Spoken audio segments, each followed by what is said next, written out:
So guys sentence improvement का आज हम लोग पहुंच चुके हैं डे नंबर 10 पर, जहां हम लोग बात करेंगे आज 241 से आगे के सेंटेंसेस की। 241 से जितना भी आगे चलता है उसको देखते हैं। यहाँ पे क्या कह रहा है गाइज, यहाँ पे कह रहा है कि he was released from the hospital yesterday.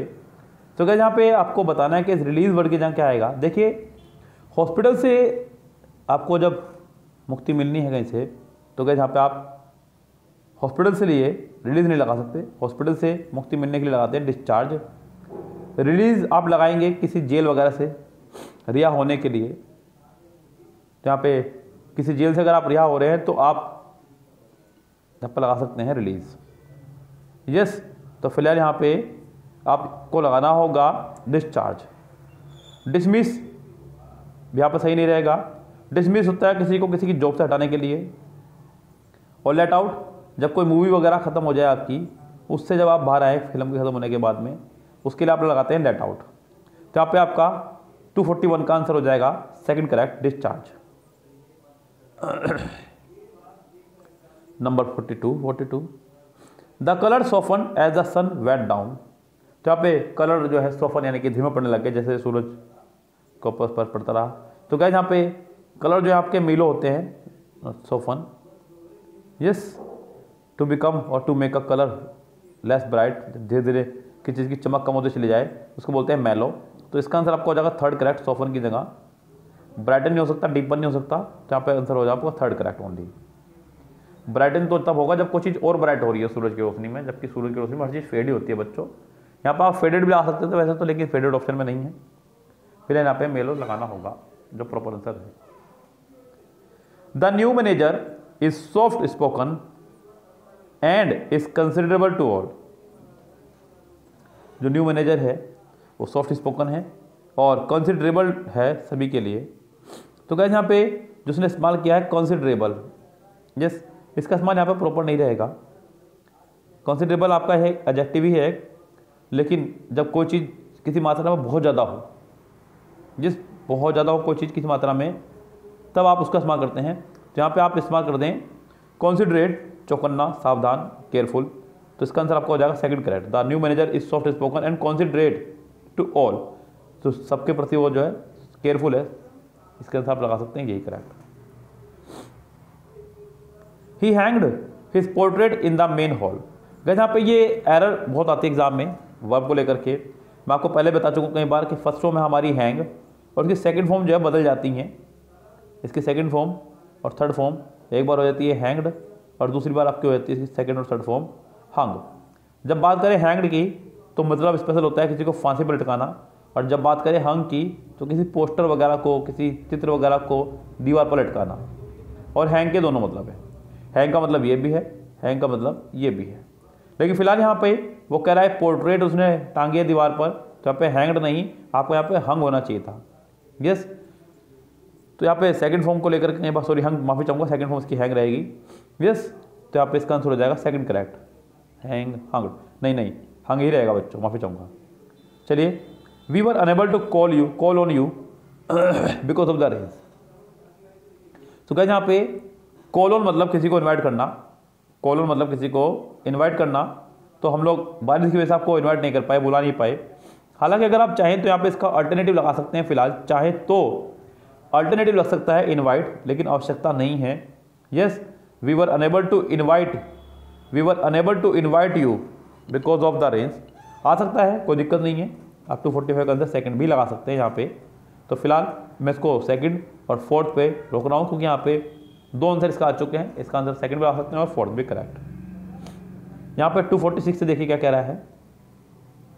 Both the mother in laws welcomed the newly weds with garlands of flowers.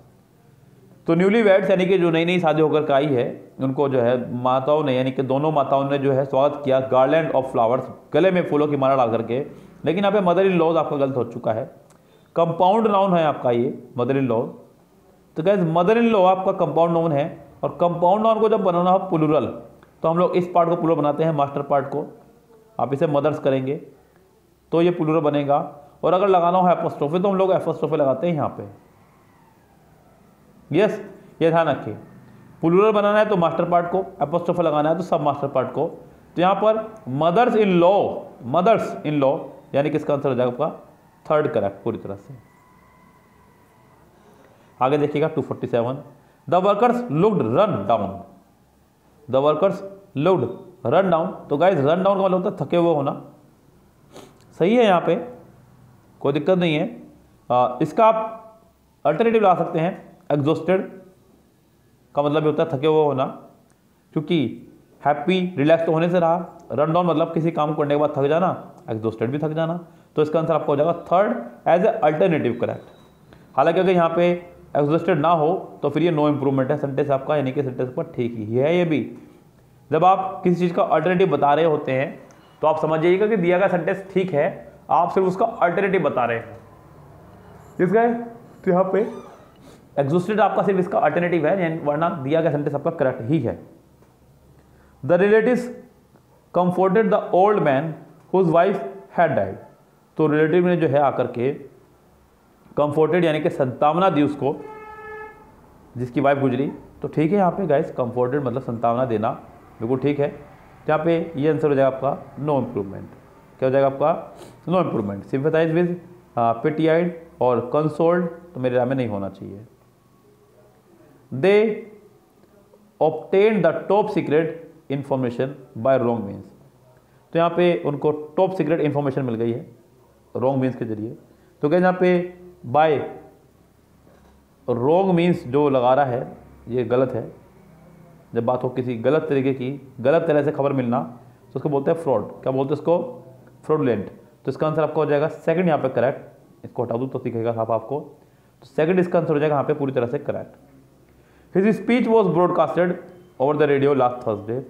उसकी स्पीच जो है ब्रॉडकास्टेड की गई रेडियो पर लास्ट थर्सडे को।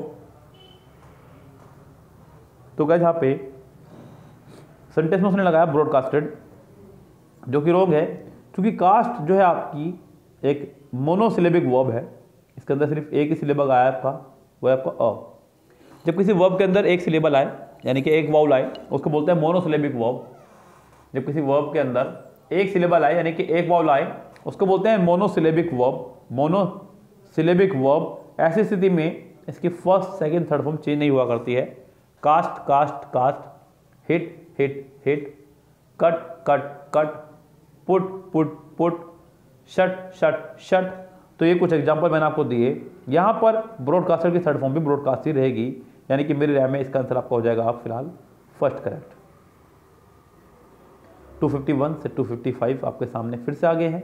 कह रहा है कि the problem of traffic crowding will not disappear soon. तो यहाँ पे गाइस उसने कहा the problem of traffic crowding. तो यहाँ पे गाइस ट्रैफिक क्राउडिंग नहीं, क्राउडिंग तो भीड़ को बोलते हैं गाइस। तो यहाँ पे कंजेशन यहाँ पे लगाइए नाउन फिलहाल, ट्रैफिक कंजेशन भीड़ भाड़ वाले एरिया के लिए लगाते हैं। तो यहाँ पे वो एरिया जो कि पूरा ट्रैफिक से भरा हुआ हो उसके लिए लगाते हैं आप कंजेशन, यानी कि इसका आंसर आपको हो जाएगा फर्स्ट ही करेक्ट। लाइक फॉर एग्जाम्पल, जी नहीं, आप लाइक भी कह रहे हैं और फॉर एग्जाम्पल भी कह रहे हैं, ये गलत हो जाएगा। लाइक का मतलब ही एग्जाम्पल होता है और फॉर एग्जाम्पल का मतलब भी एग्जाम्पल ही होता है। कई बार जब हम लोग को एग्जाम्पल देना होता है तो हम लिख देते हैं खाली लाइक A+B = C। तो ऐसे कुछ करके बताना हो तो लाइक का मतलब एग्जाम्पल ही है। ये दोनों शब्दों का इस्तेमाल एक साथ नहीं होगा। आप या तो यहाँ पर लाइक लगाएं या फिर फॉर एग्जाम्पल। यहाँ पर लाइक एग्जाम्पल नहीं आएगा, फॉर एन एग्जाम्पल नहीं आएगा, नो इंप्रूवमेंट गलत है आपका। तो यहाँ पे इसका आंसर हो जाएगा फर्स्ट ही correct, for example. His brother never has and never will be dependable. अब यहाँ सेंटेंस में क्या प्रॉब्लम हुई है गैस वो मैं आपको बताता चलूँ क्लियरली। देखिए यहाँ पे सेंटेंस जुड़ा है हमारा एंड से। किससे जुड़ा है हमारा सेंटेंस? एंड से। अब यहाँ पे एंड से जुड़ने की वजह से दोनों को चाहिए वर्ब, दोनों को चाहिए वर्ब। एंड के बाद वाले पार्ट में विल बी अपनी एक वर्ब है, विल के बाद में अपनी एक वर्ब है बी, जबकि हैज़ के पास अपनी वर्ब नहीं है। अगर यहाँ पे दोनों की पसंद सेम होती है, यानी कि हैज़ की भी पसंद होती फर्स्ट फॉर्म और विल की भी होती फर्स्ट फॉर्म, तो आप एक वर्ब से आप काम चला सकते थे। लेकिन यहाँ पे फिलहाल एक वर्ब से काम नहीं चलेगा, बिकॉज हैज़ की जो पसंद है वो है थर्ड फॉर्म। यहाँ पे आपको अलग से एक वर्ब देनी होगी। इस गैस तो यहाँ पे एक अलग से वर्ब देनी होगी और वो वर्ब आपकी रहेगी बीन, क्योंकि आगे जो है वर्ब वही है, जो आगे वर्ब है आपकी उसी वर्ब को आपको कैरी करना होता है पीछे भी। तो यहाँ पे इसका आंसर हो जाएगा हैज़ बीन। फिलहाल यहाँ पर जो आंसर मुझे दिख रहा है वो दिख रहा है सेकंड करेक्ट, 253 का आंसर हो जाएगा सेकंड करेक्ट। 254 देखिए क्या कह रहा है, कह रहा है कि it is important not to worry. It is important not to worry, ये जरूरी है कि चिंता ना करें। तो guys it is important not to worry तो कन्फर्म है गाइज कि अगर टू कभी लगाना हो तो नोट से पहले आएगा। टू डोंट वरी ये कहना गलत होगा, ये भी कहना गलत होगा, ये तो बिल्कुल ही गलत होगा। तो यानी कि सेंटेंस पूरी तरह से करेक्ट ही है। ये सेंटेंस हुआ फिर हमारे लिहाज से नो इम्प्रूवमेंट। चलिए आगे बढ़ते हैं, क्या कह रहा है, the work you have submitted is not to the mark. वो वर्क जो आपने सबमिट कराया है वो नॉट टू द मार्क है। तो गाइज ये एक इडियम है आपका, अप टू द मार्क होता है पूरा, नॉट टू द मार्क नहीं, अप टू द मार्क। क्या है गाइज वो, अप टू द मार्क। तो यहाँ पे आपका आंसर होना चाहिए मेरी राय में ऐसी स्थिति में थर्ड करेक्ट। क्या होना चाहिए आपका, थर्ड करेक्ट। यानी कि अप टू द मार्क का मतलब होता है गुड, अच्छा, जितना उतना अच्छा जितना अच्छा आपको चाहिए, as good as you want. Yes, तो यहाँ पे इसका आंसर हो जाएगा थर्ड करेक्ट। अगला जो प्रोसीजर है 255 से 260, इसको देखिए, ये data entry operator my exam है। She had read Oliver Twist when she had been 14 years old. यानी कि जब वो सिर्फ 14 साल की थी तब उसने ओलिवर ट्विस्ट पढ़ा था, ये कहना चाह रहा है। तो गाइस यहाँ पे जो वैन के बाद आपने हैड बिन लगाया ये रॉन्ग है। जब बात करें आप लोग किसी के भूतकाल की एज बताने की, सो आप इस्तेमाल करते हैं when I was, simple past का इस्तेमाल करते हैं सेकंड फॉर्म का। हैड बीन यानी कि परफेक्ट में सेंटेंस नहीं बनेगा। तो when she was 14 years old होना चाहिए था। सेंटेंस का आंसर आपको हो जाएगा third correct. Children like to eat sweet isn't it.